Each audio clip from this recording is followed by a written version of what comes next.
Hey, this is Cory. It's September 8th, 2023, and today we're doing a walkthrough of the garden. You can see we've got a yellow plumeria about 4.5 feet tall.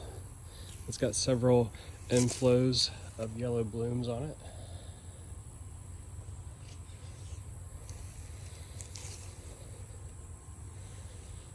Got a dwarf ladyfinger banana tree. Buffy! Watch out for it.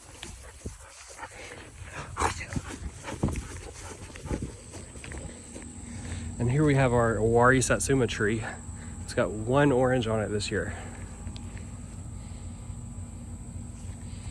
Had this tree since 2015 when Ryan and I lived in New Orleans. And we bring it inside the garage every year. It's gotten too much sun for the past few years and gotten sun scald, lost all of its leaves in the heat of summer. And so this year we moved it to a shadier spot, and we're hoping we have a bigger crop of oranges for next year. Good morning, it's Cory here. It's 9 a.m. on Saturday, September the 9th. Yesterday I showed you a few of the plants in our Alabama garden, and today I'm going to take you on a tour of our Mississippi garden. I want to show you some of the roses that are in bloom. Also kind of want to see a before and after before I do some pergola and trellis work with some of the bigger roses, and then later I'm going to show you how to plant a new rose. So welcome. Hey Buff. Good girl.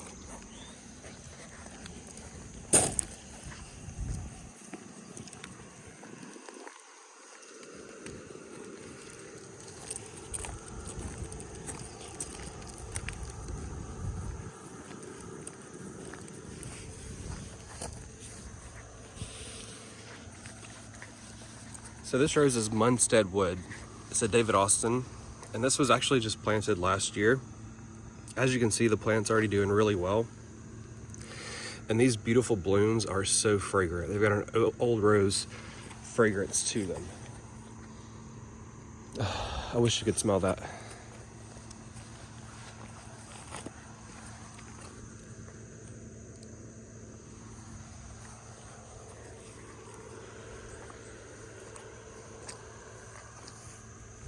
This is Katie Road Pink. She's not currently in bloom, but has some hips on her and some buds. Here we have Charles DeMills. He's a once-a-year bloomer, so it'll be April or May before we see blooms from him again, but they are so fragrant and beautiful when they do bloom that he will always have a place in our garden.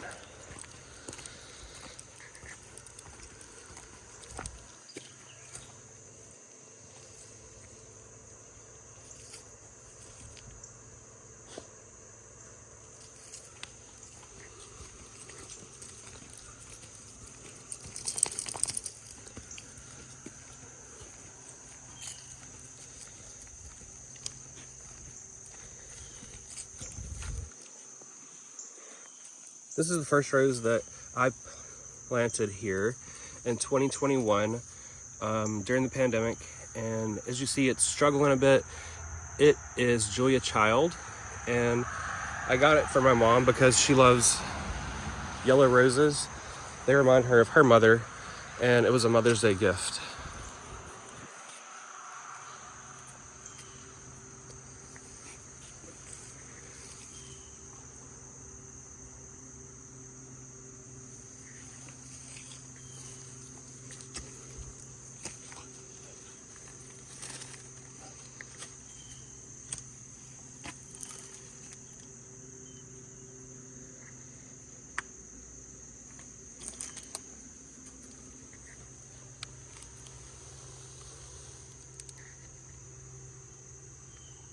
This is Gloria des Jardins.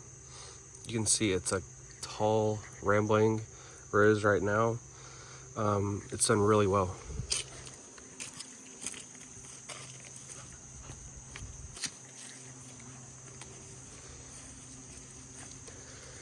Here we have Crepesicle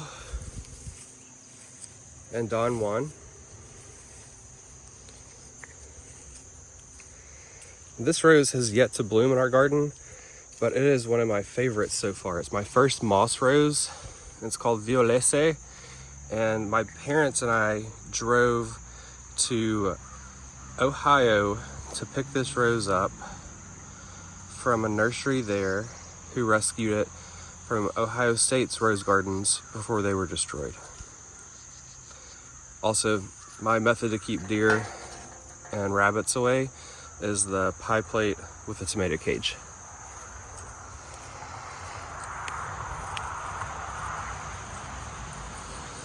These peach trees actually grew from pits that my grandmother would throw out in the yard before she passed in 2010. And these are actually fig trees that she and I harvested figs from and made jams when I was a child. The 5-degree freeze in December of 2022 killed the mature figs, but we've got new growth sprouting up from the bottom, as you can see. This is currently Peggy Martin, and she needs to be retrellised or have a pergola set up. So that's the plan for her over the next year.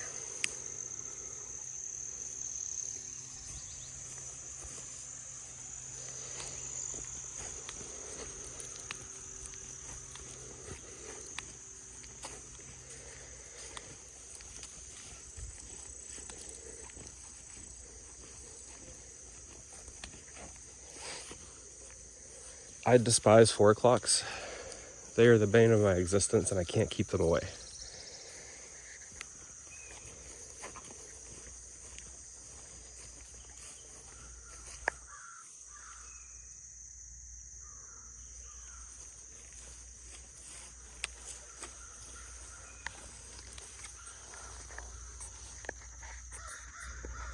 This is a banshee rose that was given to me by Connie Hilker in Virginia. Thank you, Connie. It's doing great.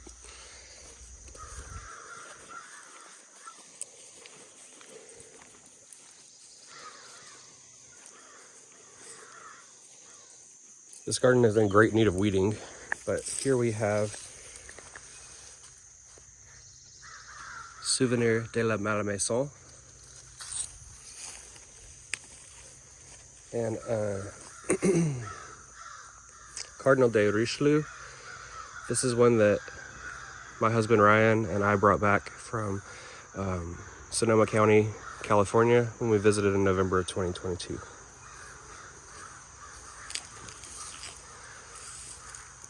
Here we have a Safrano.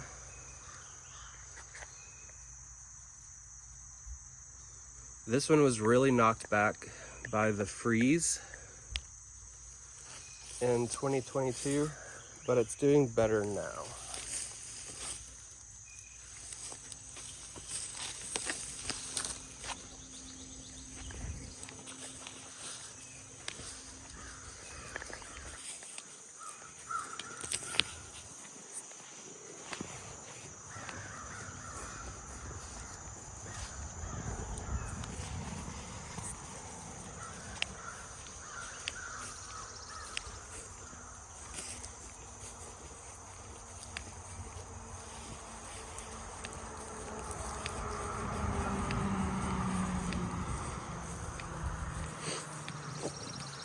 Here I planted an eastern redbud,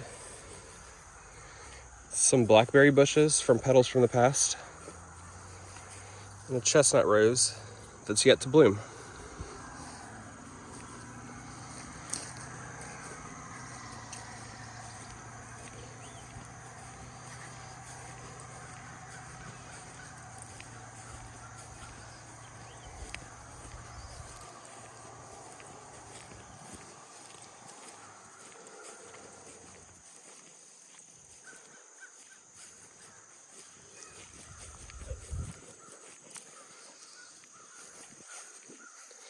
This is a pink Cherokee Brave dogwood.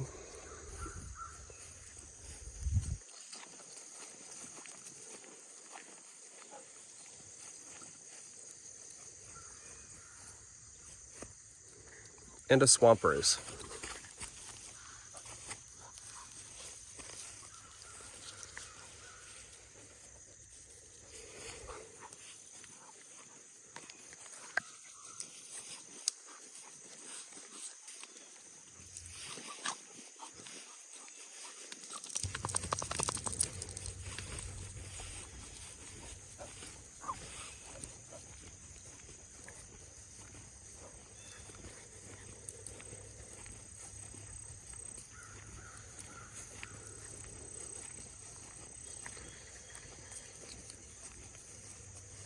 This rose is Leda. This is the second rose I planted here. She's beautiful when she blooms and is super fragrant as a damask rose, but again, only blooms once a year.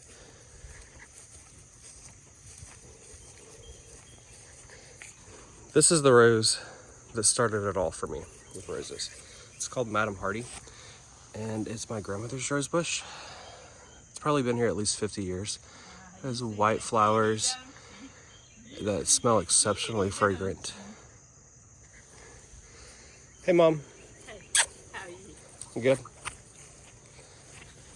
Nice out here. It is. I'm loving this weather. Beautiful. This is American Pillar that has Here today. completely overtaken the yard. This American Pillar has taken over. I've been looking for trellises for it.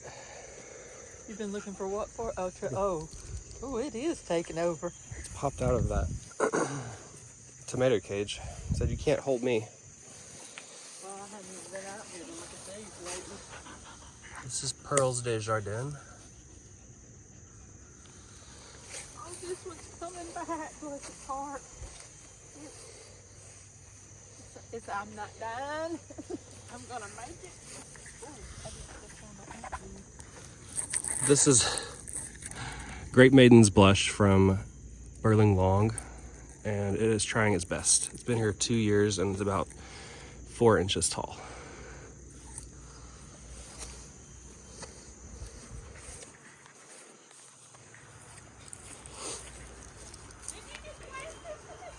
I did. I'll show y'all. I'll show out. So this is the rose that I'm going to replace today. It is going to be Fairmont Proserpine from High Country in Colorado. And it got eaten by deer or taken out by the weed eater. I'm not really sure which one. I hope he don't take it out by the weed eater again if it got taken out by the weed eater. I got a cage for it this time. Okay. Check out those hips. I know. It's beautiful. I saw those. I meant to tell you about that, and I didn't. I think there's some more somewhere else. I just can't remember what bush it's on. Oh, I love you. There's some more hips somewhere. I just don't know where. This is Autumn Damask and Old Blush. Something has been eating mine. I think it's deer, Cory. It could be deer because look at mine. Got a Charles Darwin here I don't know from David Austin.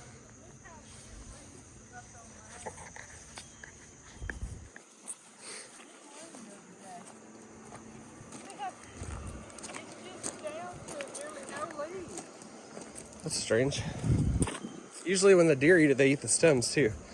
Oh, really? Yeah. Well, reckon what it could be. Because it's healthy everywhere, but it just looks like something has taken out all the... Well, see, the stems are gone up and down through. It looks like it just had a snack. And see, look, all these limbs are... So I don't know. It looks like something just stopped and had a snack on the way to wherever it was going. Is this a hip? Yep. Looks like it's trying to say. Here's one. Oh, this one's blooming really pretty. This is New Century. It's a very rare rose that we also got from Ohio. It's from the early 1900s. Oh my gosh, it smells so good. Oh my gosh. I love that. This is Harrison's Yellow.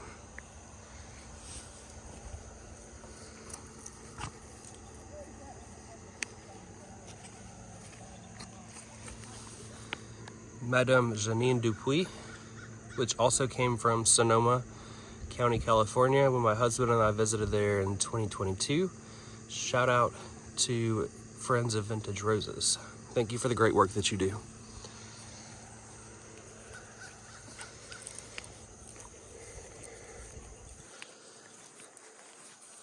And then along the windbreak, we have several large roses.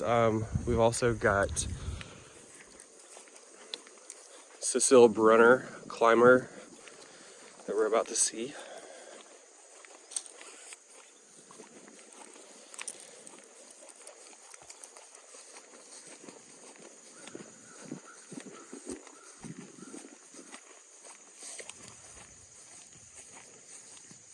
Wanted to put some low maintenance roses that could just do their thing out here.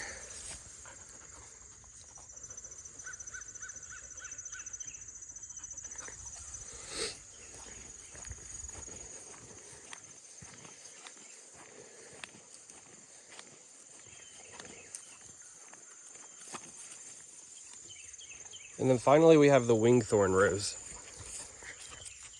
which is known for its large and sharp thorns. All right, thank you for joining me on the tour of the garden. I'll see you later to show you how to plant a rose. Hey there, it's Cory. Today we're gonna plant a rose in our Mississippi rose garden. So this is Fairmont Proserpine from High Country Roses in Denver, Colorado. We had one here last year, but either the weed eater or the deer took it out. And so I'm gonna show you the process, how we plant a rose as I replace this one. A lot of people are really intimidated by rose gardening, but it's super simple. A lot of the concepts are the same for other gardening. And the roses here have only been watered like once a month, and they've sustained during drought of the summer and extreme heat. So the roses really like this Mississippi climate. So let's get to work. First thing you want to do is find a good spot that has at least 6 hours of sun for your rose. So this is a good eastern facing wall of our house. And I'm going to dig a hole that is 2 times as deep and 2 times as wide as the rose. You want to be careful when you're digging to make sure that there's no pipes or electrical cords underground. So make sure you call before you dig.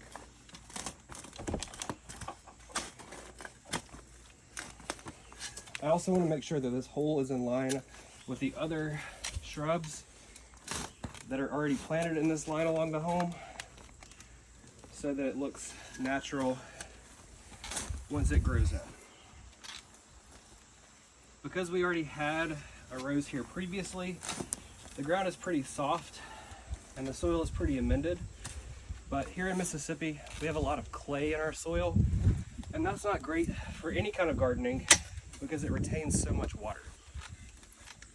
So the most important thing with gardening and landscaping is to amend the soil that you're working with.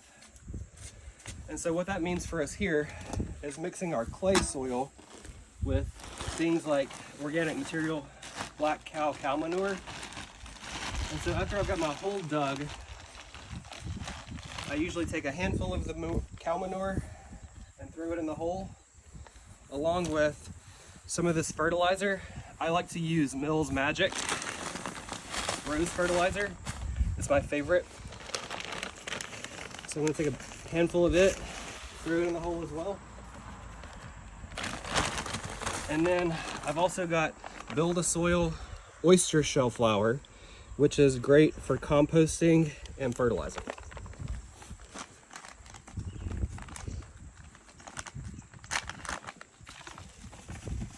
Get a handful of that and toss it in as well.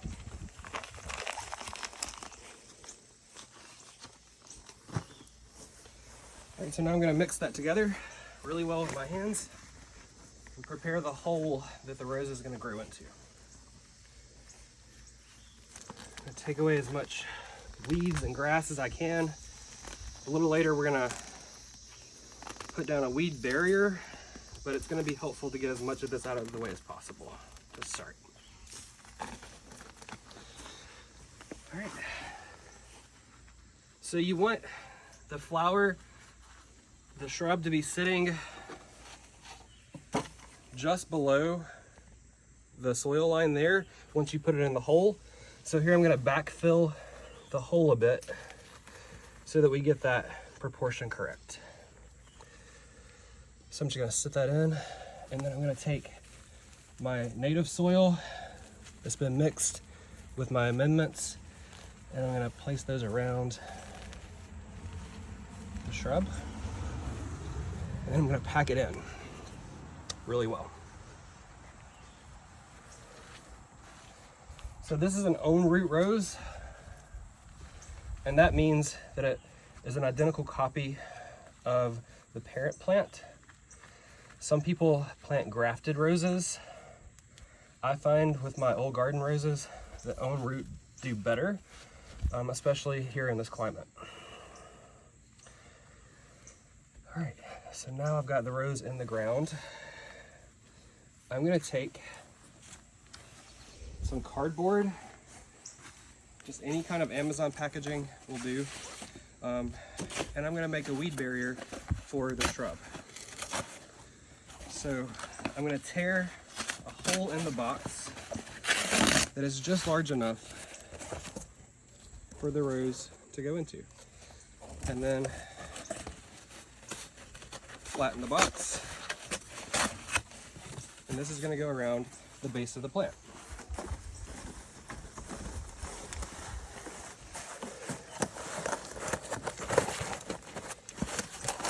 Tear off the excess, and then I can use that on the other side. This is going to provide a weed barrier for the plant, and it's going to give it a good first year's worth of growth in the absence of weeds trying to suck up those nutrients. So once I've got that down, I'm going to mulch the new rose so that it continues to receive moisture control in the summer and insulation from cold temperatures in the winter. I like to use a cypress mulch blend, so that's what we have here, and we're going to apply that on top of the cardboard that we just laid down. So you want to be generous with the mulch, but you want to avoid what we call volcano mulching, or packing the mulch up around the base of the plant, because that allows for rot.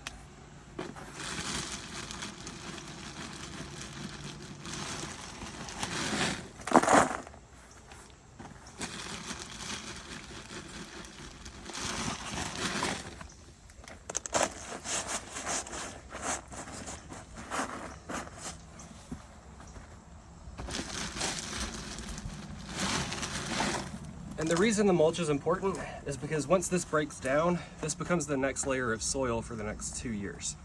And so you'll have really good organic matter, and that will feed the rose naturally over the next couple years. All right, and then the rose is planted, it's in the ground. I mentioned earlier that what killed this rose initially was either deer or weed eaters. And so I have a cloche that I'm going to place over this rose and pin into the ground to prevent that from happening until it gets large enough, and then I'll switch this to either a tomato cage or the rose will be large enough to sustain on its own. So give us about 6 months and this beautiful rose will be blooming, and you'll come back and see it then. Thanks for joining us.